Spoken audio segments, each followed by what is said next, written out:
Have you had this thought recently? Man, this AI agent is smart. Is it going to replace me? Fair question, because right now people are getting laid off, roles are disappearing, and the quiet fear is getting louder.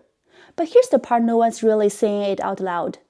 The anxiety you're feeling now is not actually about AI. It's about something much deeper. And once you see what it really is, the fear starts to lose its power. Let's talk about this.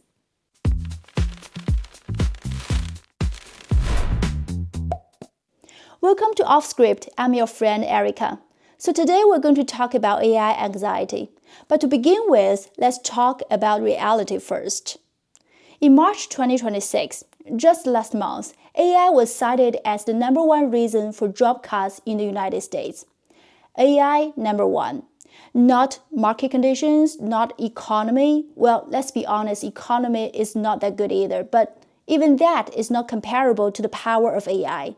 And employees' concern about being replaced by AI has jumped from 20% in 2024 all the way to 40% in 2026. If you think about it, it's huge. It's almost about half of the workforce staying awake late at night. So if you find yourself refreshing job postings at 2 a.m. while the other part is snoring like a baby, you are not alone, and you are definitely not overreacting. But as someone who works in strategy in AI industry, here's something else I also want you to know. AI is actually not replacing human force so fast yet. A lot of things happening right now is not only based on reality, it's also based on expectations. What I mean is that many companies are cutting jobs now, not because what AI could do, but because what they expect or even imagine what AI could do tomorrow. And let's be honest, and sometimes the companies are just doing this to show their investors in Wall Street that we are a real AI company now. And sooner or later, they're going to realize what they really need. The reason I'm putting all these facts out is that two things are happening at the same time. The disruption is real, but the panic could be amplified. And if you cannot separate these two, that fear could eat you up. Okay, here's where it gets interesting. This feeling you're having right now, I bet you have felt it before. Let me share my story. A couple years ago, one day my manager called me into a meeting room and shared with me cheerfully, Erica, we are having someone joining our team next week. She's so good. She's brilliant, she's young, she's eager to learn, and I want you to be her mentor. And I'm also thinking that maybe we can share some of your responsibility, just to help her catch up. I said, okay, well, it sounds good to me. It's so exciting. Of course, I was faking it. I went back to my desk, sat down, and felt sour.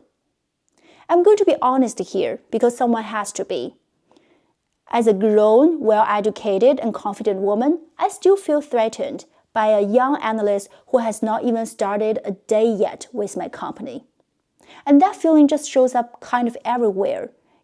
Whenever there's a younger and sharper colleague joining our team, or whenever my husband just talks about some female coworker a little bit too often, it shows up. And the quiet, inconvenient question I kept asking myself in my mind is that, am I still enough? And when you think about AI replacing your job, this is exactly the same thing happening to you as well. AI did not create this fear. This fear is as old as being human. What you're really afraid of is being replaceable, being irrelevant, and no longer being chosen. Now we see that AI is not the real problem. Then what is the real problem that we're dealing with right now? I recently have talked to a couple clients regarding this AI anxiety, and I found something interesting. This feeling does not happen randomly. It's actually kind of picky. It most likely will land on people who have been taught very well by either school or employer or the society, to see themselves as a set of functions. Let me explain. If I ask you right now, who are you? What would you say? If you're starting your answer with, I work for ABC company, right? And then followed by your job title and then your job deliverables, you probably will fit in this profile. Somewhere between your first gold star at your elementary school and your last performance review with your manager, a script has been installed. And on this script, it says your value equals to your output. Your worth equals to your usefulness. And if you're driven by this script, of course, you will be terrified by AI because AI could be really, really good at the output game. It doesn't need to sleep. It never has a bad day. It does not even need a health insurance or workstation. And here's something even more interesting. It doesn't matter if you have 20 years of industry experience or if you are VP of 1,000 people corporate. It does not matter. As long as you have this script in your mind, you will always be one upgrade away from this fear of being replaced. This script will keep asking you, can you do more for less? Can you do it faster? And nowadays, let's be honest, the answer is increasingly yes. So the fear is not the problem, the script is. Okay, we have been sitting on this heavy stuff for long enough. Now let's move on. So what do we do? I know nowadays on internet there are a lot of stuff about vibe coding, how to use AI tools, and skilling up with AI. And knowing how to use these tools could genuinely be very, very helpful. But we're not going to focus on this today because it's still kind of playing the output game. It's not for the long-term play. So today I have 4 moves for you in order. Step 1, stop competing with the machine. If you're still trying to beat AI on speed, efficiency, or even quality on something that AI has already been trained on, I'm so sorry, but this game has already been taken, or sooner or later it will be. It's time to move on and play some game entirely different. Step 2, find your human edge. There should be parts of your work that cannot be fully replaced by AI. Just for example, reading the room, building interpersonal connections, earning trust, making judgment calls, navigating ambiguity with your intuition. It's basically things that requires humanity and creativity. This is your real value, and this is your real human edge. So ask yourself honestly, how much time am I spending on these things? And am I recognized by these things? If not so much yet, that's no problem. That is your map. Step 3, turn AI into an intern. And I'm serious here. Let's be honest, AI is not going to go away. It's going to be there with you for a really long time, so make use of it. It could actually become a really good intern with you.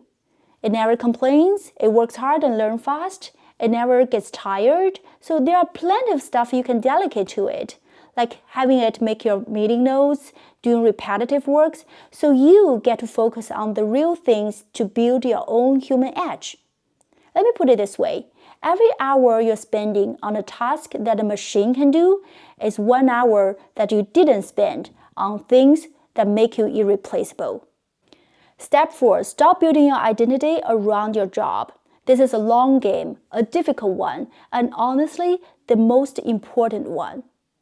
Because if you build your identity around something you do, then any disruption happen at workplace could be a direct threat to your identity, and that could be one exhausting way to live your life. So start investing time on things outside of your job description. Your family, your relationship, your community, your hobbies, things you genuinely care about, not related to your KPI. I know what you're thinking. You probably will say that, you do know, a job is important to me and also to my family. This is a real life we're talking about and we have bills. Of course, that totally makes sense. And we're going to spend the entire next episode talking about how we can co-live and co-work with this evolving technology. So hit the subscribe button, making sure that you do not miss that one. Okay, so let me bring this home. You open this episode probably having this quiet fear, but I hope that you're leaving with something different. The fear was never really about technology. It's about a question that we have been carrying so long. Am I still enough? Will I still be chosen? This is such a profoundly human question, and it deserves a profoundly human answer. So right now, if you are having a difficult time because of AI, I want you to hear this. You are not a set of functions. You are not a job description. You are not what you produce. You are someone who has lived, struggled, adapted, grown, and shown up.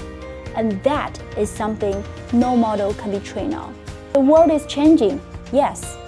But the most powerful thing you can do now is not to speed up, but to take a pause and ask yourself, if I'm more than what I produce, who am I? That is your homework this week, and that is also your next chapter. And before you go, if this episode stirs something in you, please don't just let it sit there.